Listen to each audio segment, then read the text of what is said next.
So Scotland's journey through the Six Nations 2021, let's go through it, pick over the games and also make some conclusions. It started with an absolute bang.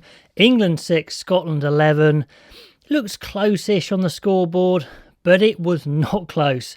Scotland absolutely smashed England. In fact, I think my thumbnail for the video was smushed because England were just absolutely decimated. Sure, England didn't play great, but Scotland were just on it from the beginning. The pace of their game, the accuracy, just far too much for England, and they dominated the set piece. Their kicking game was great. They literally beat England everywhere. So what a great start, buzzing. Then they go into their next game and they play really well. They are playing great. They're up 17-8 at half time. Things are looking good. I mean, this is looking like just a perfect start. And then the Ferguson red card. I mean, bad luck? Not really. I mean, it was a red card, but that's a debate for another day on, should it be, shouldn't be. But it was. And the game really just went downhill a bit. And Wales came back into it with some good tries. And then just edge it 24-25. So just so close. I mean, that really could have broken Scotland's hearts there. Then the game against Scotland. Of course, the France game was delayed till last. Just a shame. I mean, it was exciting. I think I described that game as drinking a case of Red Bull. It was just bonkers. And harem scarum, backwards and forwards. The Scots were so exciting, but it is their weakness as well sometimes when they just go a little bit too fast.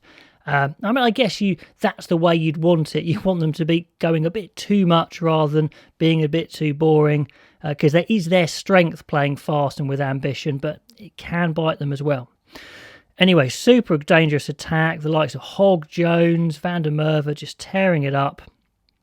Ireland didn't play the greatest game, but they just played a little bit more sensibly, got themselves over the line. So another close loss for Scotland, but again, some decent performance in that. So they will be pleased with the performances against Scotland and Wales, if not the result, I would say. Then clobbered Italy. What more can we say? Score over 50 points is always great in a game anyway. But everyone clobbered Italy, but still good to do. Then we have that famous French game right at the end. And in some ways it was great it did get replayed, even though it did seem a little unfair on Scotland at times, because France were the ones who I guess were at fault as such. But anyway, it was a great contest, and what was freaky about the game was the size difference was unbelievable. The French were just monsters, but Scotland matched them for physicality, just threw themselves into the French. It was unbelievable effort from both sides, to be fair. But Scotland played more composed, which is good to see because, at times, like I mentioned, they can be a bit too frantic. But in this game, it was the French that were a bit too frantic. And the Scottish were more composed in some very wet conditions. But the French firepower looked like it was too much until, of course, the Dulin craziness. But fair play to Scotland to get that score right at the end and win the game. So great way to finish for them. Some really good performances, but they just need to get over the line when it counts. The discipline against Wales cost them. Just not enough control against Ireland. It's all there in bits. They just got to put it together, and then a championship is definitely on the cards for them if they can put it all together. So, key players played well. The likes of the back row: Ritchie, Watson, Ferguson. Great back row. It's working really well. Could they do with a bit more size in there? Probably, but they're the best players at the moment. Comments below if anyone else you think should come into that back row. Harris had a blinder of a tournament, as we've said quite a lot. Who's their best 12? It's tricky. Redpath looked good, but then he went off injured. I hope that's not a theme in Redpath's career. He's been unlucky with injury already early into his career. Johnson, is he a best 12? Maybe so. Hogg had a good tournament. Van der Merwe a really good tournament as well. Adds an extra power option for them.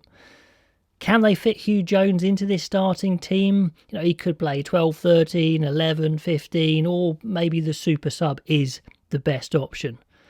In the summer, I'd like them to have a look at a few more 9s maybe is one thing. Hidalgo Klein's only 27, playing really well for Exeter.